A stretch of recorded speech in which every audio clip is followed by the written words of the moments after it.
Hey guys, it's Czar here. I just wanted to pop on for a quick, this is a recorded video, not a live stream, not a pop-up live or anything.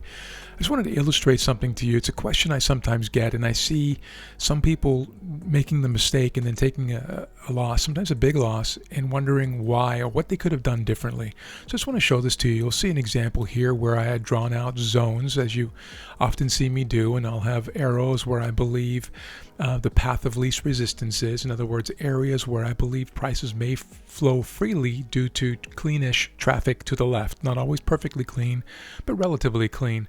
And then here's an example here where the traffic isn't extremely clean. As a matter of fact, we got some what you would call little resistance zones here, and another one here, another one here, and so on. But that's not the point that I want to make here. I want to draw your attention to the fact that prices did close into the next range. So the question sometimes is, well, why didn't you take a buy here if it broke above this and closed above it? And the reason I didn't, even though we got the pullback on that candle right at the end of the 10-minute candle, we got the upper wick that I always look for. Or generally, I always look for it. I don't always have to insist that it's there in quite this proportion in order to take the trade. But then the second part that I'm looking for, which didn't happen here, is that we get a bottom wick on the next candle and then a break above. It might be a break above itself here, this new candle, or it might be usually a break above this wick. Since we didn't get it, the buy stop order that I would have here is not in place. So whether the order is down here on the flip of itself, or if it's up here above the candle wick, even if I had that in place, it was never triggered, and so I wasn't taken into the trade.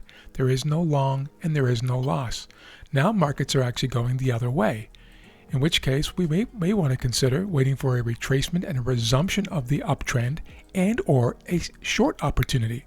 And you'll know if you follow our material that we actually took what did we do first? I believe we did a short first and then we did a long, and both of those were winners based on a revision of structural zones. And just really believing what the market's telling us as it gives us new information. So that's the reason, guys. The question is, why didn't you take the long on the break and close into the new zone? Well, that's why.